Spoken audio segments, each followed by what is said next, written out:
kami sampaikan bahwa tidak ada perpindahan penduduk dari luar Papua ke dalam wilayah Papua melalui program transmigrasi. Jadi saya ulangi, tidak ada. Terima kasih teman-teman wartawan. Saya tidak menyangka masih menunggu seperti ini. Tadi baru selesai rapat. Tadi bersama Menteri Perumahan dan Kawasan Permukiman, Bapak Marwara Sirait, dan juga Menteri Transmigrasi, Bapak Iftithar Sulaiman. Juga tadi hadir PJ Gubernur Papua Pegunungan, Bapak Felix Wanggai, dan pimpinan Komisi 5 DPR RI, Bapak Robert Rowe, yang juga mewakili masyarakat yang ada di Papua Pegunungan. Jadi intinya, bersama jajaran tadi cukup lengkap, saya mendengarkan pokok-pokok pemikiran dan juga gagasan-gagasan yang tengah dikembangkan dan sekaligus beberapa inisiatif yang tengah dijalankan oleh Kementerian Perumahan dan Kawasan Permukiman di minggu-minggu terakhir ini. Yang jelas, kami di Kemenko Infrastruktur dan Pembangunan Kewilayahan ini memiliki tanggung jawab untuk mengkoordinasikan 5 kementerian teknis, termasuk diantaranya tentu perumahan dan kawasan permukiman. Saya ingin menjadi bagian yang tidak terpisahkan untuk bisa mengorkestrasi pembangunan infrastruktur secara nasional. Dan kata-kata pembangunan kewilayahan yang menjadi satu dalam nomenklatur Kemenko ini tentu diharapkan bisa menjawab sekaligus menghadirkan solusi-solusi terhadap berbagai ketimpangan pembangunan di wilayah Indonesia, khususnya Indonesia Timur, khususnya Papua. Dan malam hari ini khusus kita berbicara Papua Pegunungan. Kami mendengarkan juga aspirasi dan masukan dari pejabat saat ini di Papua Pegunungan. Tadi Pak Gubernurnya datang dan juga ada beberapa bupati. Yang jelas bagaimana daerah otonomi baru yang dikembangkan ini bisa segera dibangun pusat pemerintahan yang juga bisa berjalan dengan baik.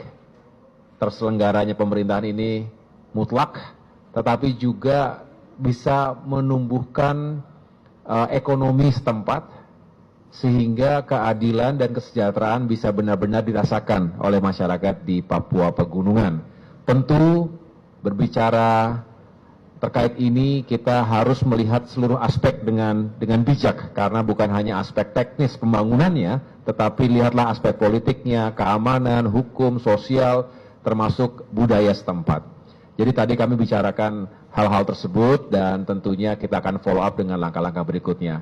Kita ingin bukan hanya memperkuat dan memperbaiki konektivitas di Papua, tapi juga tadi disampaikan kita butuh perumahan yang layak untuk masyarakat atau saudara-saudara kita yang ada di sana.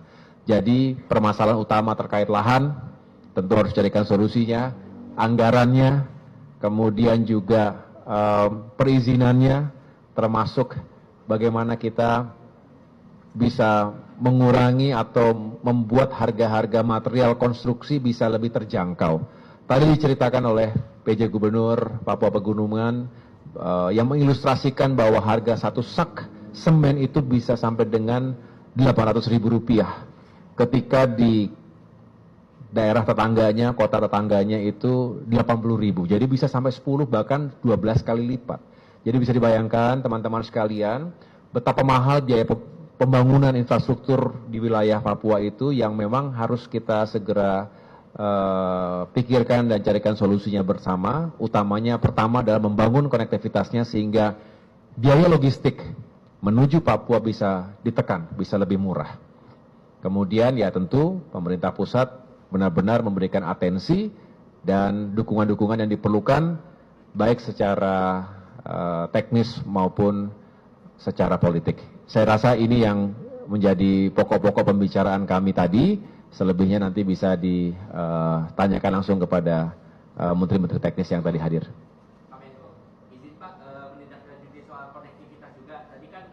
Ketika berbicara dengan Menteri Perhubungan juga sudah membahas apalagi ini menjelang Nataru, Natal dan Tahun Baru, kita harus antisipasi intensitas perjalanan manusia dari satu tempat ke tempat yang lain ini juga akan lebih tinggi, dan kita juga harus meyakinkan bahwa harga-harga tiket itu terjangkau. Ini membutuhkan planning yang lebih lanjut lagi. Saya akan menjelaskan di kesempatan yang berikutnya, tetapi Kementerian Perhubungan saat ini tengah merumuskan langkah-langkah strategis dan taktisnya. Mudah-mudahan bisa segera kami jelaskan.